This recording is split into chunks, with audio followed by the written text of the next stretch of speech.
Good evening and welcome to Smart Entrepreneurship Decoded. Over the past many weeks, we have met a variety of individuals from the startup ecosystem. We have met lawyers, we have met investors, we have met entrepreneurs, we have met people from accelerators, incubators, you name it. Tonight, I'm joined by a very special guest. Coincidentally, I just came to know before the show that we were born in the same city, Patna, Bihar. And that really, is a connect. I haven't been to Bihar in many, many years. But whenever I meet someone from there, I feel a warmth in my heart, as you would too if you met somebody from where you were born. But that's not what is interesting about the person. He's an investment banker. He has worked in some of the largest banks, largest companies for more than 15 years, spotting deals. Now he works for a VC firm, early stage VC firm. And I will be asking him quite a few questions because I have a 20-year-old daughter who's very keen to become an investment banker. She doesn't know how. These are new, at least in the startup and the VC world in India, these are newer careers. But tonight we are joined by somebody who's done it for a decade and a half. Join me in welcoming Addison Appu. Welcome, Addison. Good evening, Nalin. Nice to be here. So let's start with the cliched question, that my daughter asks me all the time. How does one become an investment banker? Is it by chance? Is it by choice? Or is it a compulsion? How does one become, what do you do to become an investment banker? To answer that question, I'll take a few steps back first.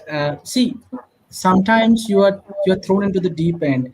For me, I wanted to study finance because I realized every field that you work for, be it a Fortune 500 company or anybody, if you're a CEO, the lifeline for any business is money.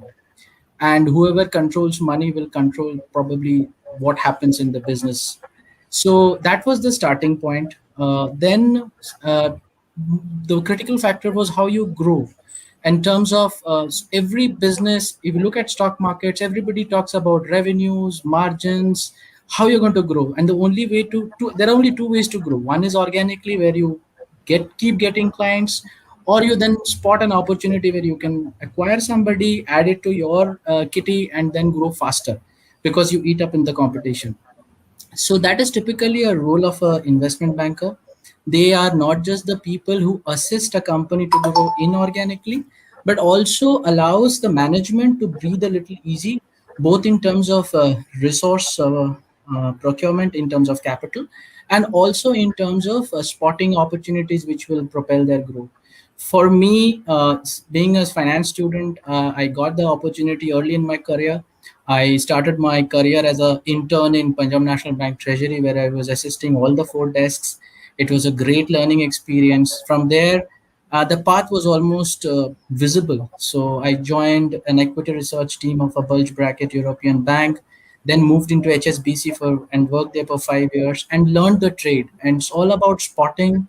And you need to have a very good memory, by the way, to become an investment banker, because something which is relevant today and might not go through will probably be a great opportunity in 6 months time frame. So Addison, when you meet entrepreneurs, so I also meet a lot of them through India Fund Fest and all that. One of the things that I notice is you will have this, you meet 100 entrepreneurs and hardly anybody will have a CFO. And it gets so difficult to have a financial conversation, right? Because that is a different terminology, a different world. Do you face the same thing, or have things got better in India? Very good question. I think it has got two facets to it. See, what happens is most of the entrepreneurs who start up are generally having an engineering background or tech background. These guys are very, very passionate about the product or the services they're trying to build. And they come up with very good solutions, be it a platform, be it a product, a tech. So they dive too much deep into the core that they know. When we come across teams, we always look for complementary business skill sets, and that is where the sense of doing business is also very important as compared to just building a product.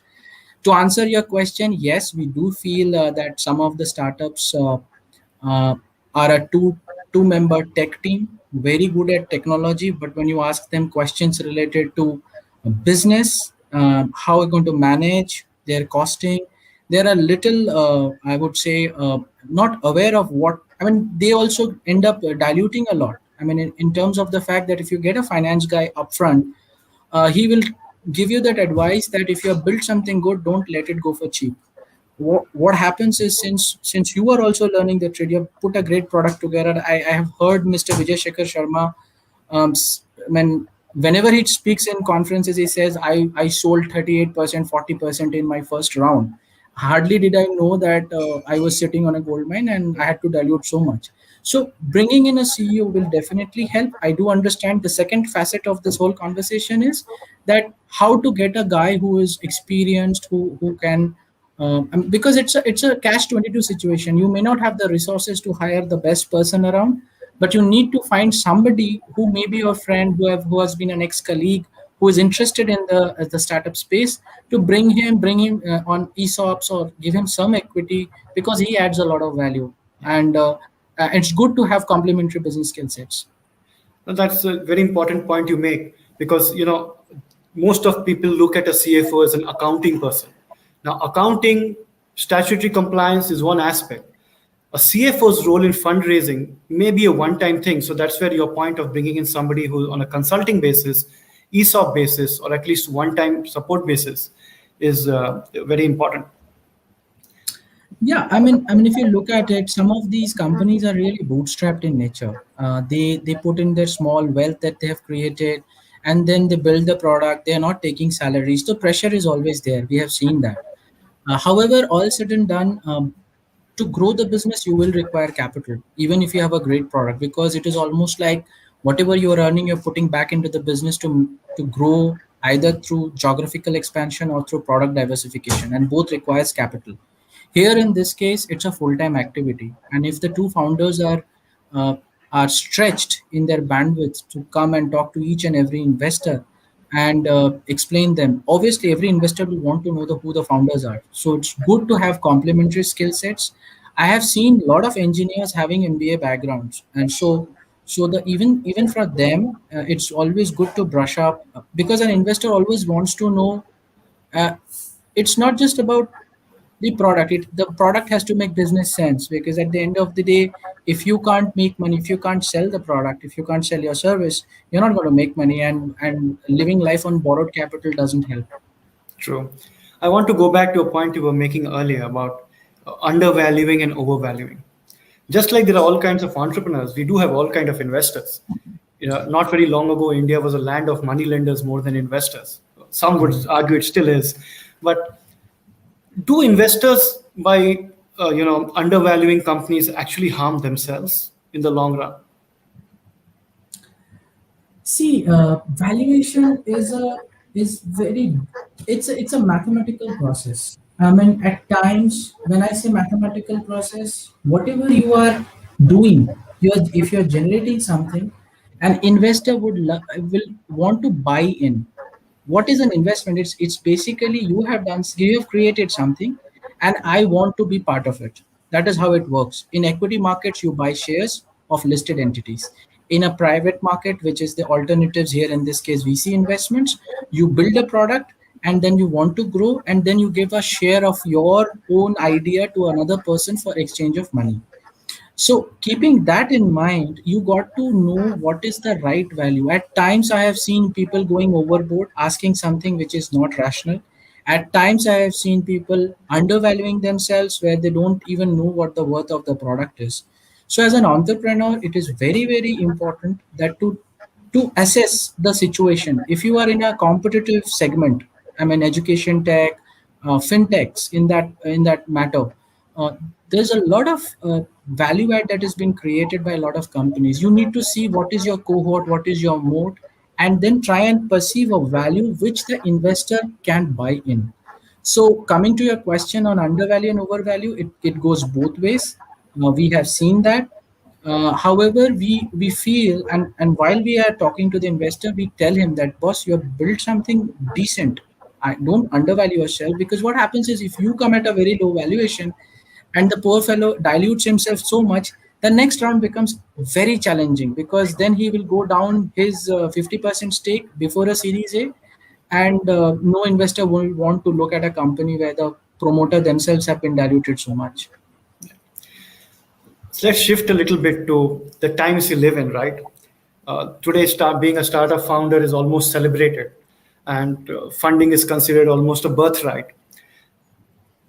And we have situations in schools today where you get certificates and a round of applause just for showing up, not winning. And we are constantly bombarded by management jargon, young entrepreneurs. They're constantly told perseverance, grit, determination. Where does perseverance stop and stupidity start for, or stubbornness start? Stupidity is too strong a term. Where does perseverance stop? And an entrepreneur should say stop. And such kind of stubbornness takes over because more guys fail than succeed, right? But there is this whole aura about grit, determination, don't give up, keep trying, keep trying, keep trying. What is that point when an entrepreneur should say, enough, I should try something new? There is a concept of fast fail and quick burns. That is something that I have learned in looking at the US market. They are firm believers that you fast fail. Don't give it too much of time, because if it is not happening, it will not happen. I keep telling entrepreneurs, don't reinvent the wheel. I mean, you should first look at where you want to build a business. Then secondly, you want to look at competition. If there is something which is already there, don't reinvent the wheel. If a Flipkart is there, or Amazon is there, there is no point starting another e-commerce site, because they're pretty big. If you want to go into social commerce, go to rural parts of the country where the market is still very, very nascent. Then of course that makes a lot of sense. Coming back to the moot point is, entrepreneurs should always have resilience and perseverance. That goes without saying. It's the toughest job, I'll tell you. When there is no checks on the 30th of the month, and you have to spend your own money, you don't know where you are going. Some of these fellows are very young, so they are okay with it. But we have seen entrepreneurs who are in their early 30s, late 40s. They have left a good paycheck which was coming every 30th of the month, and jumped in, and suddenly they don't know where the next round of money is coming from. So we have seen a lot of perspirations, a lot of I would say anxiety in them. Perseverance and resilience has to be a core of an entrepreneur. You cannot create wealth without that. You will have bad days, you will have very tough months. It's the resilience that will pull you through. But what you should do is research upfront. Don't reinvent the wheel. Don't get into a product or service which has got very stiff competition, because fortunately or unfortunately, you may see, the problem is, you can create a 1 crore to a 10 crore business, but that is for you, that is not investable. The real investments or the investors get really a kick in their backside when they feel that a company has a great product, can become 1 2 3 in the market in which they are operating, or the segment in which they are operating, and can capture at least 10 to not even 10 in stiff markets, 10 in smaller markets, it should be 25 30% market share. That is the logic with which every investment takes place. For young entrepreneurs, they must do research upfront. If they are building a product, they should know what the core USP of the product is, what is the problem they are solving, and then build it up to a minimum viable stage from where they can look for funding. They should not think that it's a great idea, come to an investor, because gone are the days. Currently the business environment is such that there are people who do fund at idea stage, but there is enormous risk. If you are looking at 100 startups, then perhaps 80 would fail, 20 will survive, 10 will be okay, 5 will be doing decent business, and then only a couple of them will make it big. So that is basically the rough maths I'm talking about. So coming back to your point, uh, the entrepreneur's resilience and perseverance is a must, but the point of stopping is almost like very upfront. When I say fast fail, you try it out. If it doesn't work for a year and a half, two, because it you will know what the sense of the market is. You have to build a minimum viable product, go and try and sell it, And first and foremost, see if you want to buy the product yourself. Yeah. If you don't want to buy the product yourself, then it's very difficult to convince anybody else to buy the product. Couple of things to that point that I also tell entrepreneurs. People who come with generic products, right? I tell them, if you live in an apartment or on a street where even 10% of the people don't have your product, or you have more Facebook friends than clients, then seriously, you need to rethink what you're doing. So, and even on the perseverance side, often they ask, should I continue, not continue? I said, there is a tipping point. The day you start bullshitting yourself and you look in the mirror and you realize that what you're saying is not making sense to you, it's time to stop. Enough. I mean, I have seen one psyche building up in the Indian ecosystem, that it's a FOMO that has been created. Everybody feels that they are missing out. It is not the case. I mean, when we were growing young, we knew that every business has to make profit someday. That is how you return the money to an investor, technically. Even the IPOs that are happening, sorry to say, none of them are profitable. I mean, the government tweaked the clause. When we were growing up, we knew that you have to have 3 years of profit before you go to the market and take retail money. I am all for it. I'm not saying that these are not great businesses, because they have served the larger mass of the population in very, very challenging times, and it will continue to grow. What I'm saying is, when you are an entrepreneur, think about how you're going to make money. The wealth creation is through dividends, and it's through net profit, which grows your net worth. If you have studied finance, you would know that net profit goes back into your balance sheet as retained earnings, and half of it is spread across dividends. So that is how you can keep your shareholders happy, your investors happy. So whatever you are trying to do, whatever you're trying to make, achieve, build, make a business out of it. Don't just think about valuations. Valuations are hunky dory stuff. I mean, you have seen a WeWork fail. You have seen, Oyo is in a lot of trouble. You have seen big businesses fail, which have True. raised tons and tons of money and done nothing about it. And even Uber is struggling, but that is purely due to pandemic.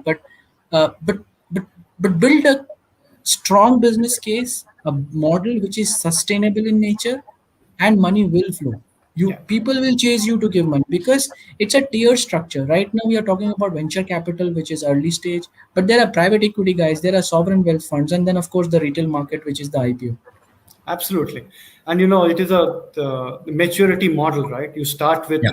being paranoid about cash flow, and one day you mature to P&L, and then you start thinking balance sheet.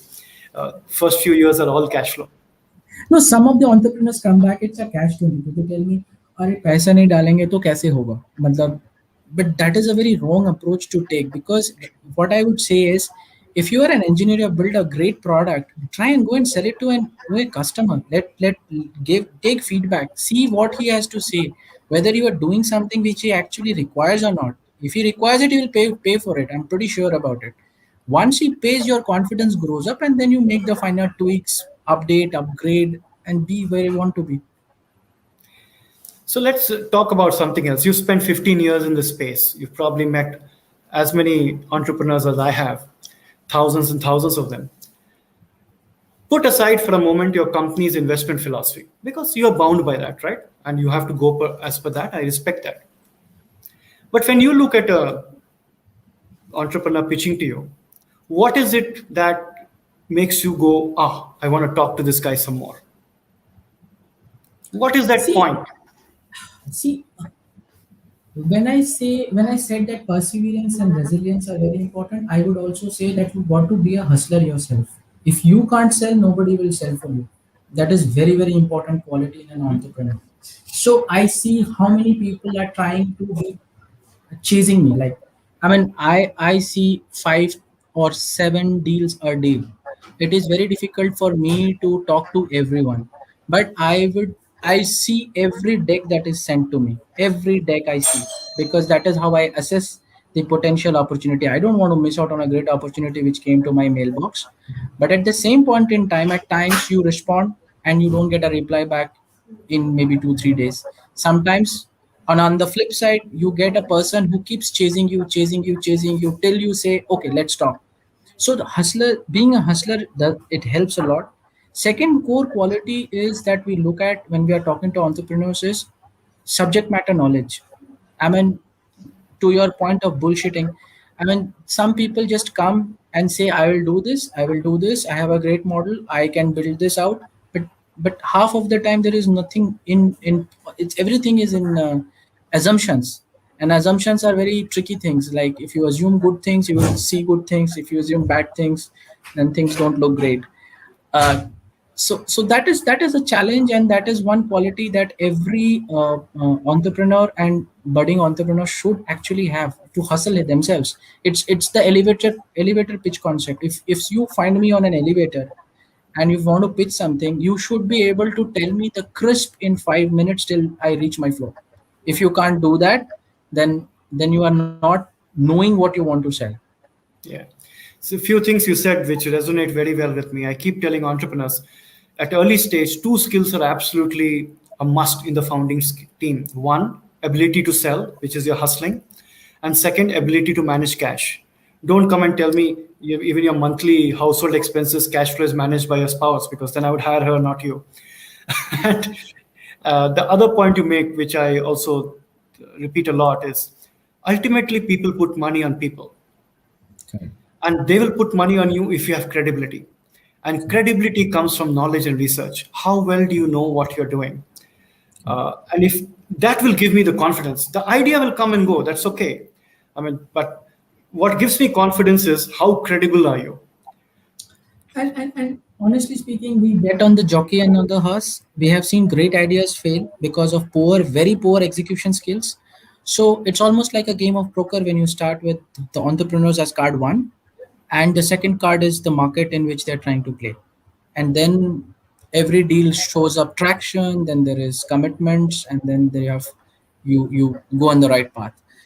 Right? But prima facie, the subject matter knowledge of the entrepreneur and how he's positioning himself. Because at the end of the day, we have sent two entrepreneurs selling the same idea. One is a better seller. He knows what he's doing. He understands the business, and he's taking the right decisions. And the other fellow is too much into product or bullshitting, and then you Yeah. go nowhere. So my next question is to do with something I believe in as well, that a lot of people, and right now in India, we have more mentors and podcasters and advisors than entrepreneurs. Sometimes midlife burnt out individuals going around as mentors, taking equity, doing nothing. But that aside, there's so much that these entrepreneurs can get from in terms of you know uh, inputs from these people. But when you look back, you've done this for close to a decade and a half. I keep saying that any idiot can tell you what not to do because it's intuitive. But very few people can tell you what to do. I can tell you what is wrong with this. I can't tell you what is right in this because naturally I'm tuned to look at what is wrong. So when you look back at your decade and a half and you think of, visualize the deal that you're most proud of, what did you do right as a VC? See, again, coming back to the basics, when we look at an entrepreneur, so I'll cite the example of a company called Renticle. I met them in a conference, and the promoter bought only 5 minutes with me because it was almost like a speed dating concept. Okay. But what he did was very smartly was he had his other co-founder in the same line. So the conversation instead of 5 minutes happened for 10 minutes. So that was a very smart thing. I thought that they thought through, and they felt that this is the continuation of the conversation that can take place. So that kind of gives you the smartness in a person, that he can maneuver through challenging and difficult times, because it's a competition. Everybody is trying to win. It's not a winner take all, but everybody is trying to win. And the second most important thing is that uh, while you are talking to an entrepreneur, you see whether uh, what he's trying to tell you, he believes in it or not. Because if he doesn't believe, then it is very difficult, because the belief will create the vision will create the plan, and then plan will be executed to get the results. It's a very chronological way of thinking. So what happens is when you talk to people, people talk about too many things and don't focus on what they are trying to do. And that is like a very easy no. I mean, of all the businesses that we have seen, it's a very quick yes and no when people write too many things in your deck. A crisp deck will have very few things: business model, revenue streams, team, traction, what you require, and how you're going to spend it. I think you don't require anything more than that in your initial Yeah. conversations. I But talk to people people talk about, yeah, people I say talk the about same and thing. write so many things. Yeah. I tell them the same things. I want only five things. What is the problem you're solving for? And it should be large enough that people will pay for it. Right. What is the solution and what stage is it at? Why you? Now tell me team, traction, whatever you want to show off about. How much are you going to give and how are you going to spend it? That's all I want to know. I don't want to know anything else. Yeah, that's the most ideal pitch because it takes 30 minutes. You can ask follow-on questions because you have to create that curiosity in the person who's looking to invest.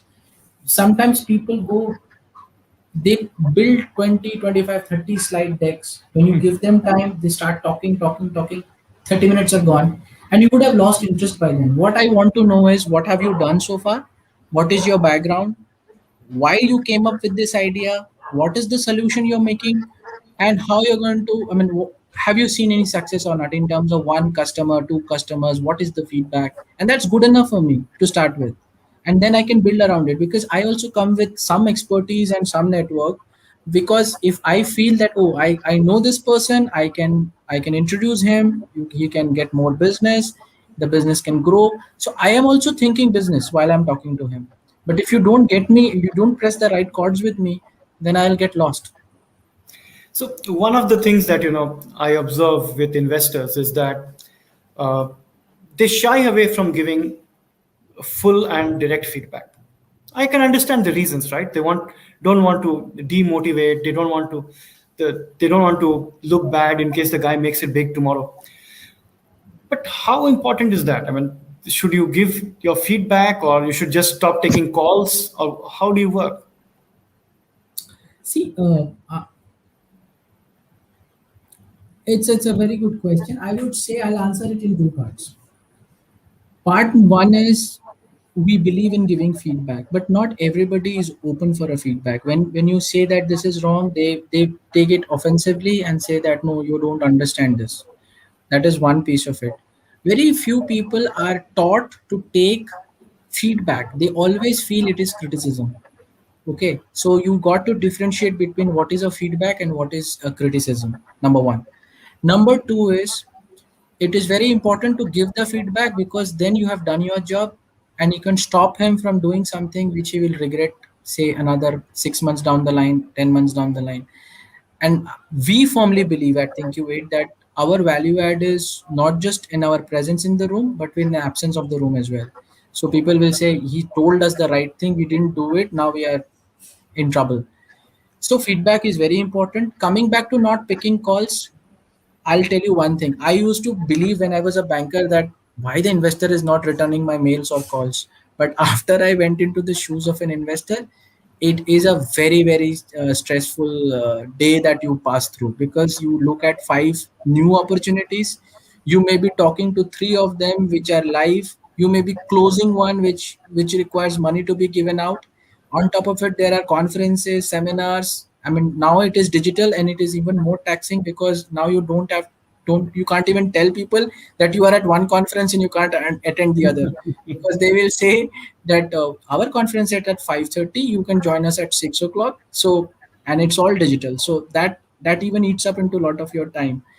So sometimes you may miss calls. Sometimes you may want to not give a feedback because you yourself are not decided whether you want to invest or not. Sometimes you're waiting for the IC to tell you, can we do another call? Has that company raised funds? What is the current situation? Maybe one first call you were on the fence. Then 20 days passed. That fellow has given you three messages, and suddenly at the end of the 20th day, people say, let's revisit that. I think I spoke to some expert and he was saying that that company is good. Suddenly you start chasing the promoter again. These are very live and realistic examples I'm giving you. uh, and that is the second part of my answer to your question. So, you've been very candid there. What people don't understand is life of an investor is very tough. And I keep telling entrepreneurs, for one moment, for one day, sit in this locked room and hear pitch after pitch and see how it feels. Pitch after pitch after pitch of passionate people who believe they've got it and you don't get it. And it is brutally boring after a point. I would not say it is boring, to be very honest with you, Okay. because I learn from every person and every pitch that I hear, because it is almost like creating a repository in my head. Now, after almost 15 years, when somebody approaches me, I look at the deck and I can almost recall, and that brings to my first point, that you got to have a very sharp memory if you want to be in this business, because you would have seen something which you got to remember while you are assessing the next thing. That is very, very critical to be successful in this area.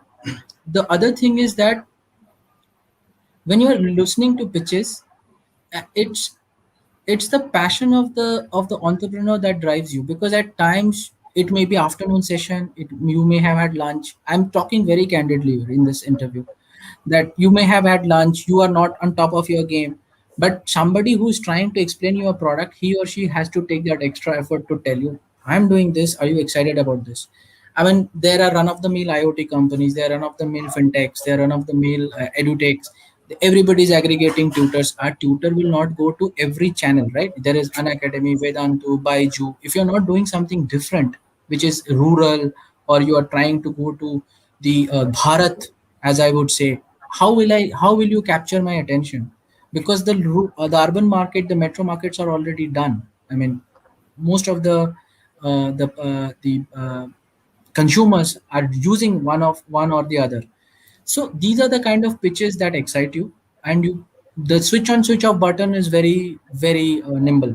I mean, whenever you feel that I don't want to listen, you don't want to listen. Yeah. But if you say that you want to listen, initially first 15 minutes, if you can't create the impact, it is very difficult then to grab attention. True. Now, investors also feed off the energy of the entrepreneur, and that's the point you're making. We are completely out of time. I think this is the longest I have done in 24 Okay. episodes so far. But one Okay. last question. So Sure. you spoke about the life of a investor, and it is tough, right? It's not an easy thing as people think from outside. So what do you do to de-stress? Very good question. See, I I hardly find time, to be very honest with you. My day starts at 6 a.m. in the morning, because Singapore opens. It's already 8:30 there. Yes. By the time I finish, I have some investors who are sitting in US. There are certain calls that happen late in the night. We also scout for opportunities in Silicon Valley. So there are entrepreneurs who prefer an evening time slot as far as India or East Asia is concerned. So I do find time. I listen to music. I go out for some walk. I love sports. I was watching Olympics whenever I got time. Uh, then I listen. I read some books, and especially and I have to read a lot, to be very honest with you, because what is happening, if I don't know, somebody will come and tell me something that looks very great, but suddenly will look like a food because you have not read. So constant reading is also very, very important for me. I mean, it is not de-stressing. I place a lot of Scrabble because I want to see how can I beat the computer. I play a lot of chess because that allows me what sort of strategies to involve. That's about it. Those are my de-stressing stuff. Again, you made an important point. A habit that is undervalued today is the habit of reading. People don't read. And I keep telling entrepreneurs the biggest loss of credibility is when you go to an investor and they know more about your industry than you do. You are showing statistics and market data from a free internet website, they have the paid report with them. So be careful. So, Addison, it's been an absolute pleasure having you. Yeah. Like I said, this has gone the longest I've ever had. Thank you very much for your very, very candid responses. And I wish you the very best. Thank you, Nalin. Thanks for having me on a Friday evening. Pleasure to be around. Thank you. Have a great evening. Thank you. Thank you. Bye.